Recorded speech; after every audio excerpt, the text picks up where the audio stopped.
नमस्कार, मैं डॉक्टर अमिता जैन, सहायक आचार्य, शिक्षा विभाग, जैन विश्व भारती संस्थान, लाडनू। माध्यमिक शिक्षा में बहुत सारी समस्याएं हैं। उनमें से एक समस्या सामुदायिक जीवन का अभाव, इसके बारे में आज हम अध्ययन करेंगे। सामुदायिक जीवन का अभाव, इसमें कुछ समस्याएं हैं जिनका की वर्णन अभी किया जा रहा है। अक्सर देखने में आता है और देखा भी जाता है कि माध्यमिक विद्यालय केवल पुस्तकीय ज्ञान प्रदान करने का एक साधन मात्र रह गया है। विद्यालय में विभिन्न पाठ्य सहगामी क्रियाओं का आयोजन नहीं होता है, उनको कोई स्थान नहीं दिया जाता है। उन्हें खेलकूद, पर्यटन, सांस्कृतिक कार्यक्रम, समाज सेवा आदि के अवसर नहीं दिए जाते हैं।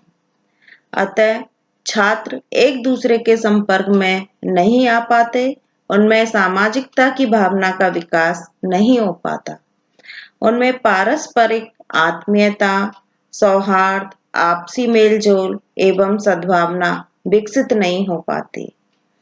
परंपरागत परंपराओं और रूढ़िवादिता से ग्रस्त भारतीय जनता अपने बच्चों की अल्पायु में ही विवाह के बंधन में डाल देती हैं, जिससे उनका स्कूल में जाना बंद हो जाता है।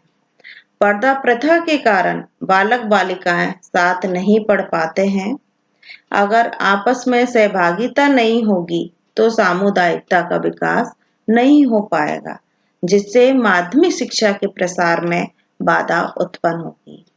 ये समस्या है। अगर इसका हम समाधान खोजते हैं तो छात्रों में परस्पर प्रेम और सद्भावना का विकास हो। इसके लिए आवश्यक है कि विद्यालय में विभिन्न पाठ्य सहगामी क्रियाओं का आयोजन करवाया जाना चाहिए। पाठ्य सहगामी क्रियाओं को स्थान दिया जाना चाहिए। पाठ्यक्रम को समाज की आवश्यकताओं के अनुकूल बनाया जाना चाहिए। समाज में जब भी परिवर्तन होते हैं तो उन परिवर्तनों के आधार पर पाठ्यक्रम में भी परिवर्तन किया जाना चाहिए। पाठ्यक्रम में समाज की विभिन्न आवश्यकताओं को अवश्य स्थान दिया जाना चाहिए। समय समय पर समाज सेवकों द्वारा व्याख्यानों का आयोजन करवाया जाना चाहिए। सामुदायिक भावना के विकास हेतु समय समय पर डॉक्यूमेंट्री फिल्म दिखाई जानी चाहिए विद्यालय में बालकों को।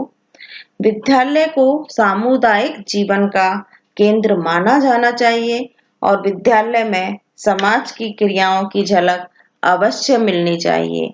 ये था जो समस्या थी, उसका समाधान हम इस प्रकार से कर सकते हैं। विद्यालयों में पाठ्य सहगामी क्रियाओं का आयोजन समय समय पर कर सकते हैं। इसके माध्यम से सामुदायिकता की भावना का विकास विद्यार्थियों में हो सकता है। माध्यमिक शिक्षा में दूसरी समस्या है धन का अभाव, अर्थात डेर्थ ऑफ मनी। समस्या के रूप में हम ले सकते हैं कि प्राथमिक शिक्षा के समान ही माध्यमिक शिक्षा में भी कुछ समस्याएं हैं। छात्रों में धन का अभाव पाया जाता है। धन के अभाव के कारण छात्र प्रति वर्ष अनुत्तीर्ण होते हैं। उनका परीक्षा परिणाम नीचे गिरता चला जाता है।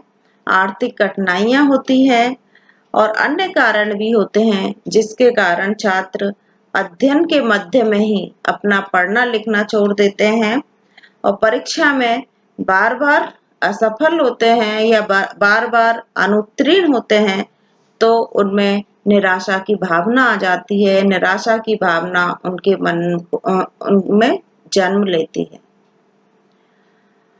और समाधान के लिए हमें निम्न सुझावों की ओर ध्यान दिया जाना चाहिए। जैसे शिक्षण कार्य प्रशिक्षित अध्यापकों द्वारा करवाया जाना चाहिए। रोचक तथा मनोवैज्ञानिक शिक्षण प्रणालियों का प्रयोग करना चाहिए। जहां तक संभव हो छात्रों को क्रियात्मक विधि द्वारा ही शिक्षण कार्य करवाया जाना चाहिए और शिक्षण में सहायक सामग्री का प्रयोग आवश्यकता अनुसार करना चाहिए, अर्थात दृश्य श्रव्य सहायक सामग्री का प्रयोग करना चाहिए। कक्षा में छात्रों की संख्या 40 या 50 से अधिक नहीं होनी चाहिए। जब छात्रों की संख्या ज्यादा होगी, 50 से अधिक होंगे, तो सभी छात्र जो शिक्षक जो पढ़ा रहा है उन चीजों को नहीं सीख पाएगा। पाठ्यक्रम में अधिक विषय न रखकर जीवन से संबंधित तथा व्यवहारिक विषय रखने चाहिए, ताकि जीवन में उनके जीवन यापन के लिए वो काम आए। छात्रों के स्वास्थ्य की ओर ध्यान दिया जाना चाहिए। अस्वस्थ छात्र कक्षा में अनुपस्थित रहते हैं और परिणाम स्वरूप वे असफल रहते हैं। अर्थात ये जो धन का अभाव जो समस्या है उसका समाधान हम इस प्रकार से कर सकते हैं।